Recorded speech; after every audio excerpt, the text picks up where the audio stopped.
Handloom Banarasi संघ के director doctor समता पांडे ने बताया कि पावरलूम और हैंडलूम साड़ी में अंतर पहचानने से जुड़े सवाल के जवाब में उन्होंने कहा कि जो पावरलूम साड़ियां होती हैं वो मशीन से बनती हैं, जिसकी वजह से उनमें किसी भी प्रकार का अंतर नहीं होता। साड़ियों की फिनिशिंग एकदम स्मूथ होती है, जबकि हैंडलूम साड़ियों की पहचान उस पर किनारे निकले धागों की वजह से की जाती है। इसके अलावा मिस वर्ल्ड ऑस्ट्रेलिया 2024 का खिताब जीतने वाली क्रिस्टीना पिस्कोवा के बारे में भारतीय साड़ी पहनकर रैंप वॉक करने के बारे में उन्होंने बताया कि जैसे वो ऑस्ट्रेलियाई गाउन पहनकर दिखती हैं, ठीक उसी तरह वह भारतीय साड़ी पहनकर एकदम सुंदर दिख रही थी। ये हम भारतीयों के लिए गर्व की बात है कि हमारी भारतीय कल्चर को एक मिस वर्ल्ड रिप्रेजेंट कर रही है। मैम अपना परिचय बताइए। मैं डॉक्टर समता पांडे एक डॉक्टर हूँ और सेव हैंडलूम बनारसी एसोसिएशन की डायरेक्टर हूँ। तरह से आप सेव हैंडलूम एसोसिएशन की संचालिका एवं अध्यक्ष हैं। पावरलूम हैंडलूम की साड़ियों में कस्टमर किस तरह से पहचान करे, क्या पहचान होती है इसकी?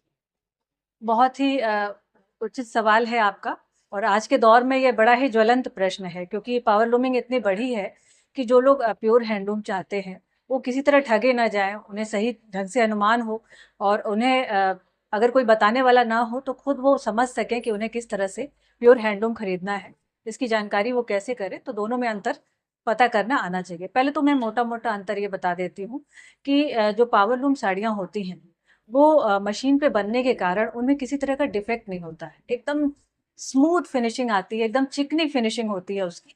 जैसे मशीन से बुने हुए स्वेटरों की होती थी पहले, उससे पहचान करते थे, वैसे ही पावरलूम साड़ियों की भी एकदम स्मूथ फिनिशिंग होती है। और विशेष रूप से उनका किनारा जहाँ पे अंत हो रहा है वहाँ पर एक्स्ट्रा फिनिशिंग दी जाती है, जिससे किसी भी तरह का निकला हुआ धागा, गांठ या कोई छेद नहीं दिखाई पड़ता है। जबकि जो हैंडलूम पे लगा के साड़ी बनाई जाती है उसमें निश्चित रूप से किनारे पर कुछ ना कुछ छेद आता ही आता है, और किनारे के धागे भी थोड़े थोड़े से निकले होते हैं बॉर्डर में से। साथ ही जब हम अंदर जाते हैं, बॉडी साड़ी के बॉडी वाले पार्ट पे जाते हैं, तो हम देखते हैं कि जो बॉडी है पूरी साड़ी की 5.5 मीटर की, उस पर भी उतना स्मूथ आपको बनावट नहीं मिलेगी। बनावट जो है वो जगह जगह उसमें गांठ, ध्यान से देखने पर गांठ दिखाई पड़ती है, और हाँ, फीलिंग स्मूथ होती है। और पावर लूम की साड़ियों की फीलिंग जो है वो थोड़ा सा कड़ी सी होती है, उसमें एक हार्डनेस होती है। हैंडलूम साड़ियों की पहचान किस तरह से की जाती है? देखिए, इसके लिए उदाहरण के तौर पे मैं आपको एक हैंडलूम साड़ी दिखा भी रही हूँ। ये एक कॉटन हैंडलूम साड़ी है जो बहुत ज़्यादा कीमती नहीं है, पर हैंडलूम होने के कारण इसको आप कैसे पहचानेंगे ये मैं बता रही हूँ। और साथ ही इससे आपको ये भी पता लगेगा कि हमेशा हैंडलूम साड़ी महंगी ही नहीं होती है, ठीक है। तो ये आपको एक हैंडलूम साड़ी दिखा रही हूँ, आप देखेंगे कि इसमें ये स्क्वायर जैसी संरचनाएं डिज़ाइन के तौर पे बनी है। पीछे से इनकी अगर आप बुनाई देखें तो ये जामदानी से मिलती जुलती काफ़ी कुछ है। मतलब एक साइड से धागा प्रवेश कर रहा है और अगले साइड पे जाके अंत हो रहा है। बहुत हद तक ये जामदानी से मिलता जुलता है कि ऐसे ऐसे करके कॉइलिंग होके अंत हो रहा है।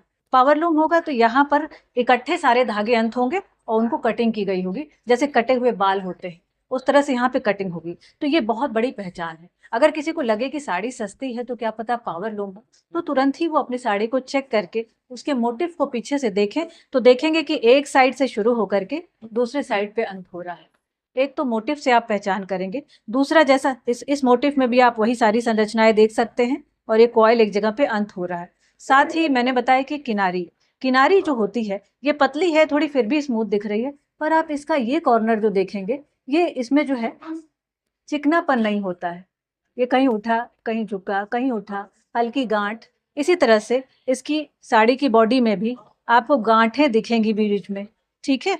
बीच बीच में आपको ये देखिए, इस गांठ पर नजर डालिए, इस तरह की गांठें दिखेंगी। यही इसकी पहचान और इसकी सुंदरता दोनों है।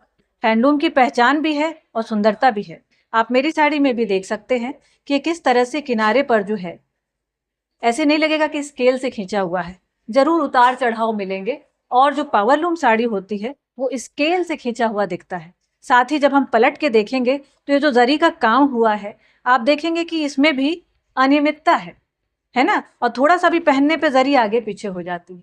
ये हैंडलूम की पहचान है। और जो पावरलूम की बनाई हुई जरी होगी एकदम टाइट और चिकनी होगी और कभी खराब होती नहीं दिखेगी, पर यही इसकी सुंदरता और पहचान भी है।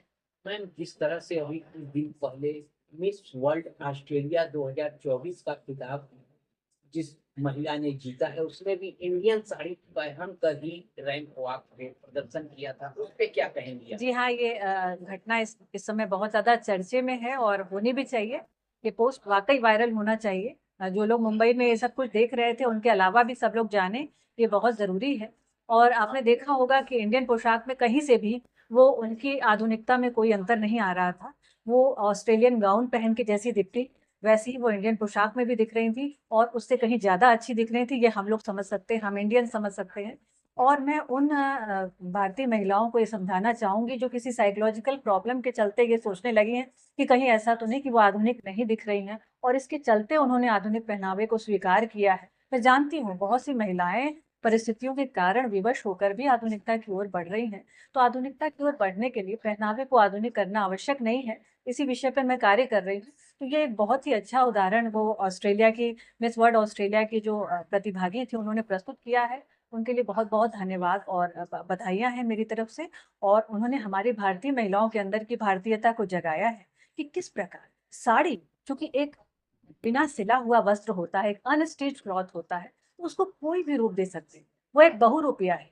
देखा जाए तो पेरिस फैशन में जब रैंकिंग होती है, तो पूरे वर्ल्ड में फर्स्ट रैंक मिलनी चाहिए भारतीय परिधान साड़ी को, वो भी बिना ऑब्जेक्शन, बिना किसी आपत्ति के। क्यों? क्योंकि ये बिना सिला हुआ वस्त्र है और जो बिना सिला हुआ वस्त्र उसको आप कोई भी रूप दे सकते हैं। बीच से अगर भाग करके पहने, तो वो एक पैंट का रूप ले सकता है और ऐसे फैला के पहने जैसा मिस ऑस्ट्रेलिया ने पहना था, तो वो जो है पूरी तरह से एक गाउन का रूप लेता है और कहीं से भी चलने में दिक्कत नहीं आती है। आपको जिस तरह से मन हो आप उसको वो रूप दे सकते हैं। तो ज़ाहिर-सी बात है कि वो अनस्टिच्ड क्लॉथ है, उसे कोई भी रूप दे सकते हैं, तो वो विश्व में नंबर 1 है।